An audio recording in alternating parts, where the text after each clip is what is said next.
When Honda first introduced the Passport nameplate to the States over 30 years ago, it was basically nothing more than a rebadged version of the Isuzu Rodeo. Now at the time, that was technically a good thing because SUVs were all the rage, and Honda didn't ever have a body-on-framed off-road capable version, which kind of essentially started the off-road heritage for Honda in their SUV lineup. Now of course, they followed it up with an all-new third-generation Passport about 6 years ago, finally building the car themselves, but also just basically turning it into a shorter and stubbier version of the Pilot. Well, for 2026, Honda is trying again with an all-new fourth generation. As you can see, they decided to give the Passport its own identity. And yes, the company still builds this vehicle. However, this time it doesn't look like a guzzied up or smaller version of the Pilot with its bold, brawny design, with its off-road capability, especially if you guys are going to go for one of the Trailsport models. So as you can see, this week we have finally gotten our hands for a full week on this fully loaded Trailsport Elite trim painted in platinum white pearl.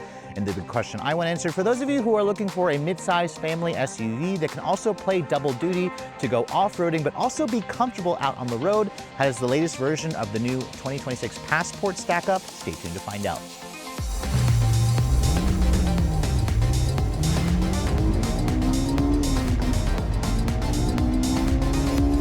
Now, before we start talking about the brand new sheet metal for the all-new 2026 Passport, let me go ahead and pop the hood and remind you guys what's powering this thing. Now, just like the previous generation, Honda decided to stick with a naturally aspirated V6. However, this V6 under the hood is technically an all-new design compared to the old model. Now, in a world full of electrification and engine downsizing via turbochargers, it is very refreshing to see a naturally aspirated V6 in a new car. And this is a really good engine. It's essentially the same new V6 that we find under the hood of the Pilot. So it's a 3.5-liter double overhead cam direct injection V6 with their variable timing control. Technically, it doesn't have VTEC, which is what the old engine had, which was also a single overhead cam design.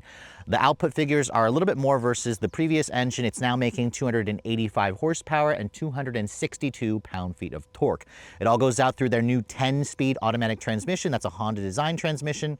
And all versions of the Passport, even the base trim, comes with their iVTM4 Generation 2, a variable torque management all-wheel drive system with their trail torque logic. Now, if you guys are looking for a hybrid or a turbo option, this is where you're gonna have to go to some of its competitors. I've heard rumors of Honda working on their brand new hybrid powertrain that's designed for their light trucks that will be coming in the next year or two. Now, fuel economy is rated at 18 in the city, 23 on the highway. That's the downside, of course, by going with a V6. This is a thirstier engine option. It thankfully runs on regular gas. With its 18.2-gallon fuel tank, you're looking at around 370-ish miles of range on a full tank. Now, Honda doesn't quote a 0 to 60 time. The last Passport we tested in Puerto Rico did it in around 7.7 seconds.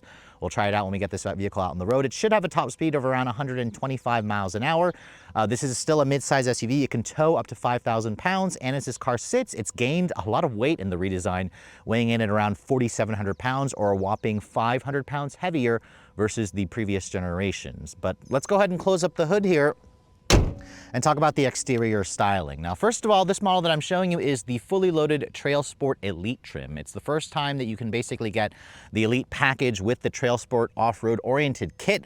Honda offers the Passport in 3 different trims, from the base RTL, which is kind of similar to an EXL trim level, to the Trailsport, which is the mid trim, and then of course the Trailsport Elite. There's also like a Trailsport Blackout and a Trailsport Elite Blackout, which is basically a black accent package for an extra $1,200. Same trim, just black accents. You can see my test car painted in platinum white pearl, which is an extra $500. Has this beautiful metallic fleck, especially when the sun hits it. It pairs nicely with the amber illuminated daytime running lights that's only on the Trailsport trim. You also have an LED headlight with LED reflectors for the low and high beams. You also have LED fog lights down here on the Trailsport models. You got the Trailsport badge, of course, with this fake hood vent, although it does look nice. I wish it was actually a functional vent.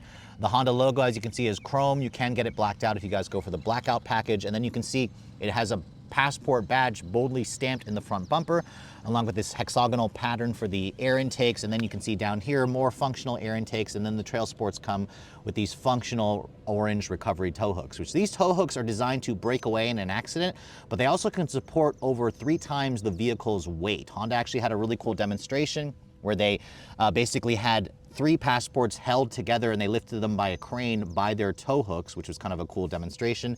Down here, you can see the Trailsport models also include actual functional steel skid plates underneath, which Honda says can support the weight of the vehicle if you smash them on a rock, for example. So some serious off-road kit, which we've never actually seen on any Honda off-road model. So this is truly a Trailsport that's worthy of the Trailsport badge, and I'm hoping they kind of filter in this capability to their other models. I just drove the CR-V Trailsport. It definitely didn't have this beefiness or this off-road capability. Now, moving around the side profile, this is built on their new light truck architecture. However, it looks like a completely different architecture or platform from the Pilot, and that's because of its boxy upright shape. Some people have said it looks like a big Bronco Sport. I definitely see that, especially in the rear design of the vehicle back there. Its overall length has grown by 2.5 inches at 191.5 with a 113.6 inch wheelbase. So the wheelbase is also around 2 inches longer than the previous generation. It's almost the same as the Pilot. However, compared to the Pilot, this vehicle is around 8 inches shorter. It's around 79.5 inches wide, so it's an inch wider, and 73 inches tall, so around an inch and a half taller than the previous generation. That's what gives it its beefier, brawnier appearance. I also love the fender or the wheel arch trim here. It's much more pronounced, and it just looks good, especially when you look at the tires. These are an 18-inch wheel that's exclusive to the Elite trims, with kind of like a gloss black two-tone machine look to it with a 6-spoke design. You can see it almost has like almost like a beadlock capable look to them. The wheels themselves are inset a little bit with an inset valve stem cover that's going to help protect against damage when you're off-roading. The wheel and tire package is also beefy. We're looking at a 275 by 60 R18 General Grabber AT tire. That's a much wider tire versus the old Trailsport, which had a 245 width tire, and it's also 10 millimeters wider than the tire and wheels you get on the Pilot Trailsport. The brakes are 13.8 inches in the front, 13 inches in the rear, all independent off-road tuned suspension, and Honda says all Passports, regardless of Trailsport, have around 8.3 inches of ground clearance. So that's not a lot. I was expecting this trim to have around 9.3, at least an inch more, to give it that extra stance. Now you can see you've got cladding along the side of the vehicle. There's black accented mirrors, black accented door handles, black trim around the windows as well.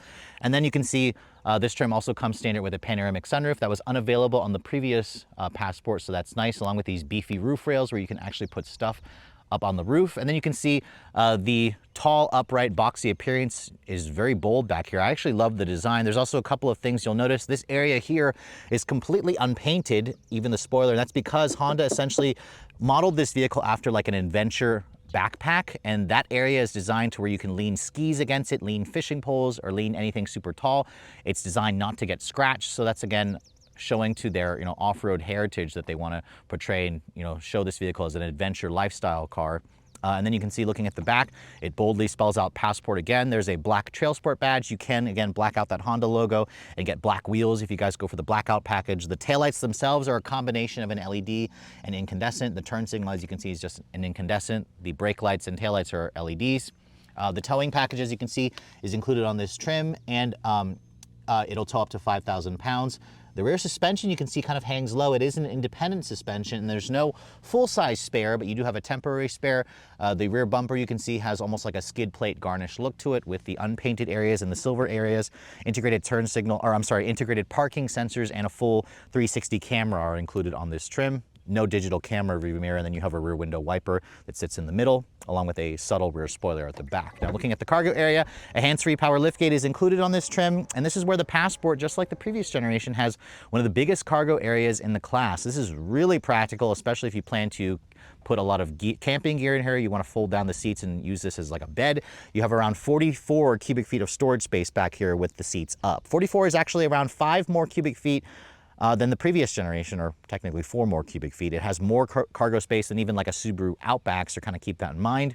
It is a very long reach here, and that's kind of where I wish Honda had included some remote levers to release and fold down the third or the second row. You can see there's an actual household power outlet back here. There's a button here. If you push that and walk away, it'll lock the car and close the liftgate for you. I love these big storage compartments off to the side. You can essentially fit like a gallon or a couple of gallon water jugs there. Additional storage off to the side here.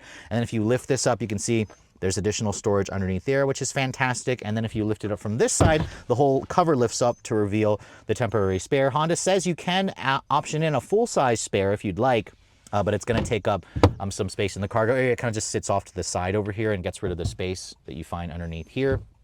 Fold down the second row and expands the cargo to around 84 cubic feet of space. 84 again is near the top of the class. It has like an extra 8 cubic feet versus the previous generation, and really compared to the Pilot, which is around 8 inches longer than this car, Honda really only, or the Passport really only loses around 5 cubic feet compared to the larger Pilot, so kind of keep that in mind.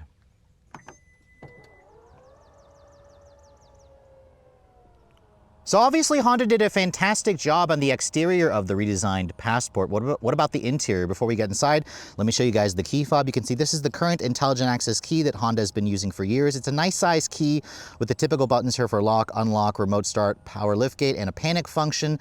This vehicle does not offer a phone as a key. Honda, I don't think, offers that just yet, but this is definitely a nice size key. If you approach the vehicle, you can see it has a traditional pull style door handle with these little areas here. If you touch that little 3 ridge area, you'll lock the vehicle's doors. The mirrors will also power fold in. Honda does offer an auto walk-away lock feature, but not an unlock feature. At least they offer that. If you touch the back of the door handle, that will unlock the door for you. Now, my particular test car has the platinum white exterior, of course, with this kind of black leather interior. This is the interior that comes with the Trailsport trim, of course, with the contrast orange stitching. You can get this interior color with like a gray or brown interior as well, so kind of keep that in mind if you guys don't like the black interior. The seats, as you can see, are also a 12-way power for the driver's side, which is nice. The passenger gets a 4-way power as well.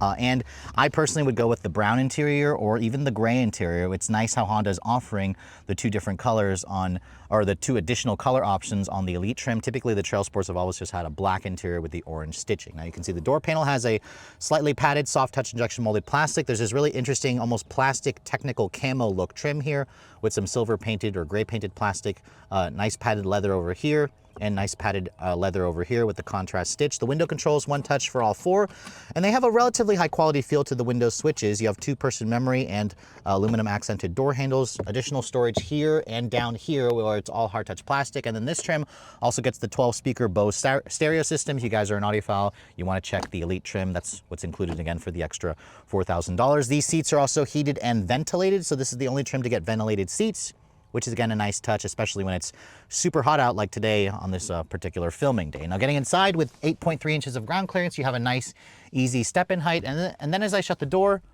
has a pretty solid sounding thunk, which adds to the impression of quality. You can see there's a really cool graphic in the instrument panel that it displays every time you get in and start the vehicle up. But once you start it up, you can see stop button is where you'd expect it to be. And then all versions of the Passport will basically get the big displays. So in the driver information area, you'll have a 10.2-inch cluster, which is customizable. And then all trims, including the base models, have their new 12.3-inch Google display here, or center display here, which is a touchscreen. It runs off of Android Automotive, and it has Google built in. Previously, Honda has never offered the bigger 12.3-inch display on any of their SUVs, so this is the first Honda SUV to get it. Even the new Pilot for 2025 still has the smaller 9-inch display. I wouldn't be surprised to see Honda add this display in the Pilot for 2026, but they haven't revealed that yet. Like I said earlier, it has Google built in with wireless Apple CarPlay and Android Auto. It's much better and snappier and quicker versus their older system. And compared to the old Passport, which had like a 7-inch display or an 8-inch display, I believe, this is a huge upgrade. So that's really nice. The one thing you don't get is you don't get a head-up display, even on this Elite trim. You do have a soft touch injection molded plastic at the upper portion. It again boldly spells Passport in the instrument area. You have an actual volume knob and knobs here for your tri-zone climate control. This is the only trim to get the triple zone climate control, and you also get actual buttons for the heated and cooled seats, which I love.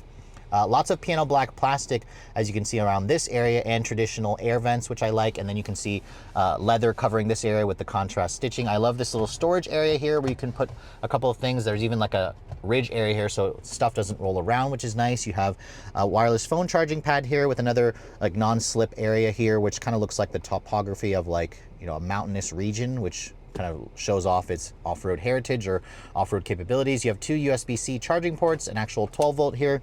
And then you can see more of that technical camo plastic print here along the center console. There is some piano black here, which is going to get scratched up and show dust and fingerprints. And then you can see the drive mode selector, or I'm sorry, your transmission selector is here. It's the traditional button style for Honda: P, reverse, neutral, and then drive. If you put the vehicle into reverse, you can see there's your top-down 360 camera with trajectory, with parking sensors, with cross-traffic braking. So that's all very important. I love the quality and the resolution of this interior of the camera screens. And then you can see your drive mode selectors here. It's an orange little toggle. If you start switching between, it looks like there's 7 different drive modes: a snow, a trail, a sand, and a tow. The trail mode is exclusive, of course, to the Trailsport models. It also will bring up your trail cam here automatically, which is perfect if you guys are off-roading. It'll help you see what's around you, which is necessary considering how much wider and taller this vehicle is. It's a little harder to see out of when you're just kind of driving it around those tighter trails, for example. Electronic parking brake, obviously, nice padded center console area, which houses a really deep center console area where you can hide some things underneath here, which is great. The seats, like I mentioned earlier, are comfortable and supportive. This is a real leather material. You can get it in black, gray, or the brown interior, and then the cooled functionality also works pretty well. The glove compartment, it just cheaply falls, unfortunately. Should have at least been padded and lined with felt, but it offers additional covered storage. It's not the biggest glove box, but you have so much additional storage elsewhere that it kind of makes up for that. The mirror is auto-dimming, frameless design, not a digital camera rearview mirror. You have LED map lights in here, along with a woven material for the headliner, some sunglass holders, of course, and then you can see big panoramic sunroof, which also does give you the ability to tilt open. And you can open it up completely over just over the 2 front seat areas. There's also a built-in wind deflector. You can see that's the maximum that it opens.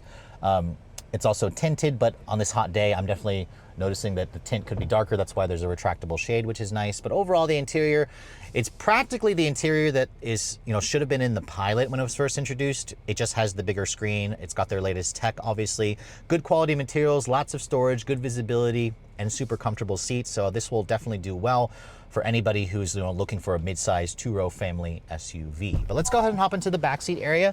And this is where, again, the Passport really excels here because of its gigantic size on the outside, or at least it's not huge on the outside, but it's got plenty of interior space. Now, the Elite trim does come with these retractable shades. So this is the only trim to get that. I've seen some luxury vehicles that don't have that. You guys probably did hear this is a hard touch injection molded plastic, so it's a downgrade from the front. Still that technical camo here and leather padded here. This is slightly covered with leather as well. And you still have the 2 levels of storage, which is nice. The seats themselves, they don't recline, but they do fold down to create basically a perfectly flat load floor. So if you're looking for that to put like a bed in here, if you're camping, the Passport's gonna do extremely well there. And then once you get inside this interior, you can see there's a ton, and I mean a ton, of rear seat legroom. 41 inches of legroom back here is actually 2 more inches than the previous generation, and it's like 5 more inches than a current generation 4Runner, so kind of keep that in mind. There's also some nice storage here for your smartphones, additional storage over here. You have rear seat air vents, you have tri-zone climate control, just heated seats back here, 3 levels, 2 more USBs, and an actual power outlet here. Again, the foot space, as you can see, just a ton of foot space, a completely flat floor here, which I wasn't expecting. So you can easily, put a middle passenger here. The vehicle is almost 80 inches wide, so it can accommodate a middle passenger, 3 adults easily. I can easily also cross my legs and get comfortable back here. And then, as you can see, there's adjustable head restraints. You have an armrest that folds down and gives you 2 cup holders. And then even with the sunroof, guys, a ton of headroom space, like maybe a solid 5 to 6 inches of headroom space. So this is fantastic. So if you guys are planning to use this as a family vehicle, this has more interior space in the back versus all of its rivals. Really only, I think, the Volkswagen Atlas Cross Sport offers similar amounts of space, but the Volkswagen won't have the off-road capability that the new Passport offers. So the Honda Passport name has always suffered a little bit of an identity crisis. If you guys remember, the first and the second generation started out life as a rebadged version of the Isuzu Rodeo. It essentially gave Honda its first off-road ready SUV. Of course, the third generation Passport, introduced back in 2018, was basically just a short and stubbier version of the Pilot. In fact, the 2 vehicles looked pretty much the same, so I never really warmed up to the Passport when it was first reintroduced. However, this 4th generation model has been given its own identity. And I think that's where Honda pretty much knocked it out of the park, because the new version is wider, longer, taller even than the previous generation. This thing's actually wider and taller than the current Pilot. So it really gives the Passport a truck-like feel from outside and when you're behind the road, because it's now that we're finally, driving this vehicle out in our home area as opposed to out in Puerto Rico a few months ago. I'm really liking the way this car feels. It feels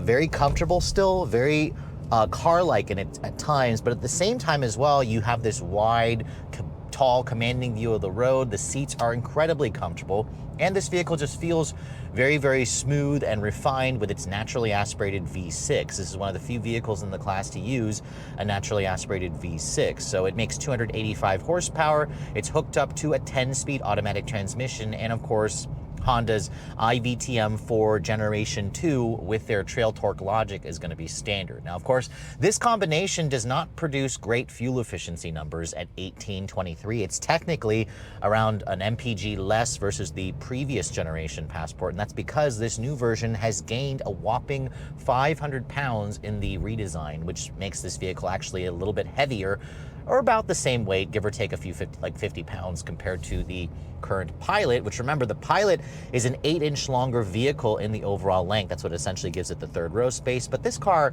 still feels like very, very substantial. It just has, again, that more truck-like feel, but at the same time, unlike a 4Runner or even a Grand Cherokee, the Passport rides and handles a lot more, or with a lot more poise. This thing, you know, it feels car-like when you want it to be on those longer road trips with these comfortable and supportive seats, but at the same time, it also gives you that commanding view of the road. Now, the steering in this car is very light and numb. There's not much in terms of feedback, but you know, Honda definitely sacrificed sportiness for all-out capability and just practicalness. Hondas have always typically been sporty. This is where Honda could introduce a just elite version of the Passport, take away the Trailsport part and just give this thing maybe a 20 or 21-inch wheel, a more car-like suspension setup or a road-going suspension setup. I think that actually there is room for this vehicle, because as much as I like the Trailsport, you know, image and whatnot, most people would probably be happier with just a regular RTL trim, but there are some features that the Trailsport Elite gives you that you cannot get on the regular RTL trim, so kind of keep that in mind. But again, with 285 horsepower, let's go ahead and see what we can get 0 to 60 wise in this vehicle, because I think it's going to be a lot slower versus the last Passport that I tested. It's in sport mode for the transmission and everything. We're going to go brake torque it.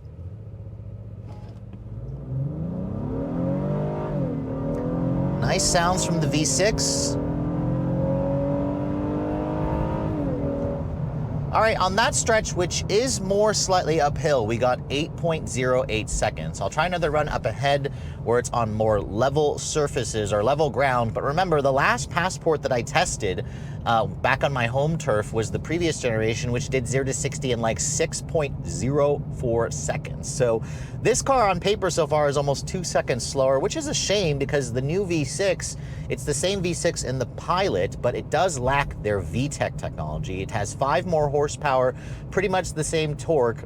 It's now a double overhead cam engine with direct injection and variable timing control, but even though the numbers show it's a lot slower, it does feel peppy on paper. Now, it's a naturally aspirated engine, so you have to rev the engine out, but it certainly likes to rev, and it actually almost sounds like it has a VTEC crossover point, but I checked, it doesn't actually have VTEC. The engine itself feels like it has more character than the last Pilot that I tested with this same powertrain. The Pilot, the V6 sounded a little more generic, but it was more also still very refined. This 10-speed also is a Honda Tune transmission, and it's the perfect partner for this engine. Smooth, quick shifting. In fact, it's so smooth that most of the times I just forget about the transmission because it just does a great job of just putting me right in the gear that I want. It's also pretty responsive, especially when you have it in the sport mode. The suspension is not adaptive. It has an off-road tune suspension. You can tell it's very, very soft, but the iVTM4 does have true torque vectoring, which is kind of similar to Acura's super handling all-wheel drive system. So it can like overpower the rear wheel to kind of help push you into turns. God, that's a really nice sound. Definitely sounds a lot better than the last 4Runner that I tested. And even though some of you may say, why would you, compare a 4Runner and a Passport? The two vehicles don't compare. I would argue that they kind of do, especially now with the new generation. It's kind of like the car-like, more refined alternative for those of you who don't need the body-on-frame capability. But let's go ahead and try one more run here. This time it's on level surface. We're still in sport mode for everything. We'll brake torque it.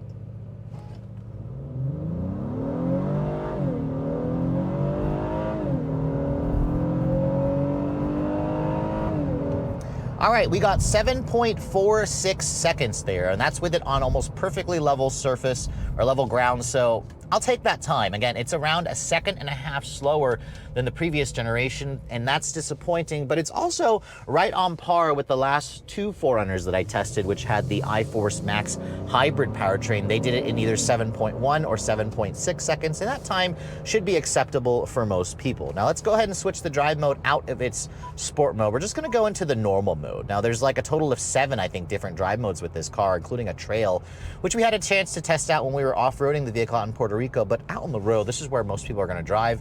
A Passport. This is where the engine stays very quiet in this mode if you're not pushing it super hard. The road noise is actually quite good in this car. It's not very loud at all, considering we are on these relatively large 275 width all-terrain tires. I was expecting it to be noisier, but on the highway, I was shocked at how refined this car is. Combine that with the comfortable seats, excellent visibility throughout. There's no digital camera rearview mirror on this car, but it almost doesn't need it unless you're regularly packing stuff up to the roof where, where it's blocking your view out of the back. But it just feels super easy and comfortable to drive, and that's precisely why this is going to be a better car to live with on a daily basis versus a 4Runner or a Grand Cherokee if you plan to regularly put people in this car, because it's more spacious, it's more comfortable, has better visibility, and it has really comfortable seats with not as much noise. The cooled seat functionality also in this car works better versus the last Honda Accord that I tested with cooled seats. I think Honda's made some improvements there. The infotainment system, as you can see, this is the first Honda SUV to get their 12.3-inch display with Google built in. That's standard across the board, even on the RTL trim. It's nice how Honda's not forcing you to buy the Elite trim to get the Google built in, but you can see my phone is connected via the wireless CarPlay. It also has wireless Android Auto. You can also make the CarPlay full screen or half screen there. It's almost full screen. This area, this bank of buttons here doesn't go away, so you can have access to the native system again. And then in terms of fuel efficiency, this is where the new Passport isn't as good as some of its rivals because it's a naturally aspirated V6. In my week's worth of testing, I averaged around 16 mpg in mostly city driving. Now, granted, my test car has like 800 miles on it, just under that, so it's not fully broken in yet. On the highway, I got around 21 mpg, which is still not great. Honda is supposedly working on a hybrid powertrain that is going to be put into their light truck vehicles, and that should be coming hopefully by 2027, at least that's what Honda tells us. Who knows if they're gonna make that happen a little bit sooner.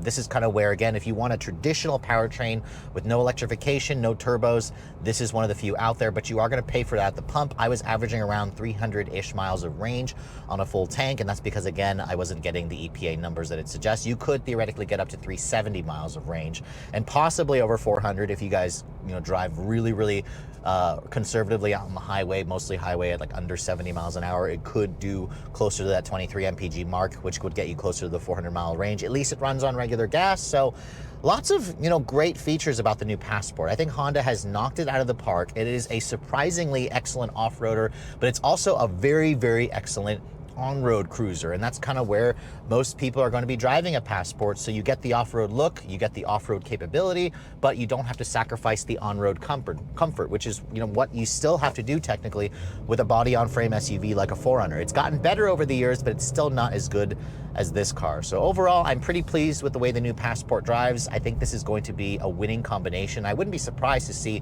their sales double once Honda gets the production in full swing. So after spending a full week with the all-new 4th generation Honda Passport, I have to say the redesign that Honda has finally given this car its own identity. And I think that was important because the old model basically suffered an identity crisis, from being a rebadged Isuzu to just being a shorter and stubbier version of the Pilot. This vehicle feels like an off-road ready SUV, but at the same time it blends that with some car-like attributes because it has a very comfortable, smooth ride quality, a quiet interior, a spacious interior as well, with the most cargo and interior space you're going to find in the segment. Now, Honda last year managed to sell around 32,000 Passports, which was actually a really slow year for them. I imagine that had to do with the fact that they were retooling their plants to build this vehicle. This vehicle is built in Lincoln, Alabama, of course, so it's built in the US here. And of course, I wouldn't be surprised to see them double that sales figure when they get production of this model started up in their first full year of sales, because honestly, it's a really fantastic car. And previously, you wouldn't even consider comparing a Pilot to vehicles like a Grand Cherokee, a 4Runner, or a Bronco. But this vehicle here certainly has the chops. As you guys saw, 0 to 60 happens in the mid 7-second range, which isn't fast, but it's pretty much on par with most of its rivals. And Fuel economy is kind of the downside, the letdown for this vehicle, but if you guys are used to a body-on-frame SUV, it's going to get similar gas mileage. That naturally aspirated V6 is also a sweet gem of an engine that's paired up with a really great transmission. Really, I would like to see Honda offer maybe an elite version minus the Trailsport, off-road capability. I think there's space in the lineup for that. And I also expect them to, at some point, introduce a hybrid model, potentially in the next 2 to 3 years. Only time will tell, but I think this platform would certainly do well with a hybrid powertrain. But for now, again, if you guys want a naturally aspirated V6, this is one of the few vehicles in the segment that still offers it. But if you guys are looking to get your hands on the new Passport, they are already at dealership showrooms. They've been on sale, actually, since the early part of this year. And sales have been really strong, and that's because Honda has also priced the Passport really aggressively. Base price for the RTL, which includes all-wheel drive, which is basically an EXL trim level, starts at $44,750. $44,750 actually, on paper, makes this vehicle look around $4,000 more expensive than a Pilot and even a new Toyota 4Runner. However, keep in mind the Pilot and 4Runner are standard with a two-wheel drive. You have to add all-wheel drive. When you basically look at a Pilot EXL with all-wheel drive, you're looking at a base price of around the same as this Passport. So again, it's basically similar in terms of pricing. Going to an a Trailsport trim will cost you at least $48,500, which is about the same price as a Pilot Trailsport as well. The Elite package on my test car here adds another $4,000 for a base price of $52,400. Now, of course, you have to add in the paint charge, which is an extra $455, and $1,450 for the destination. All in, my test car here comes in at around $54,355. So mid $50,000 is definitely a lot, but at the same time, if you're looking at a comparable Toyota 4Runner in the TRD off-road premium trim, the 4Runner is going to cost you around $58,000. A Grand Cherokee is going to cost you a lot more as well, although Jeep tends to have a lot of incentives. The last 4Runners that I tested were the TRD Pro and the Trailhunter. Those were almost 70 grand, actually over 70 grand for the TRD Pro, which some would argue that the 4Runner is going to have way more off-road and towing capability, but at the same time, this is really all the off-road capability that most people are going to need. And when you combine that with the more spacious interior and the more comfortable ride quality and the more refined, general feel that this has being a unibody construction, it just makes the Pilot a lot more interesting and a lot more, I think, desirable. So kind of think of this car again as an even more capable version of like a Subaru Outback, which we will be getting a new Outback soon. Whenever Subaru lets us test out the Wilderness, that's what's going to compare with this vehicle here. So that could be, again, the two main rivals. But again, if you're in between a body-on-frame SUV or a unibody, but you require that off-road capability, this, I think, definitely offers the perfect compromise between both. But with all that said, hope you guys have enjoyed my full overview on the brand new 2026 Honda Passport in the Trailsport Elite trim. If you're also looking to see the latest cars I'm testing, be sure to follow me on Instagram at redline_reviews. Like us on Facebook. And as always, guys, please keep subscribing to the Redline Reviews YouTube channel for all the latest reviews. Thank you so much for watching. I'll catch you all in the next video.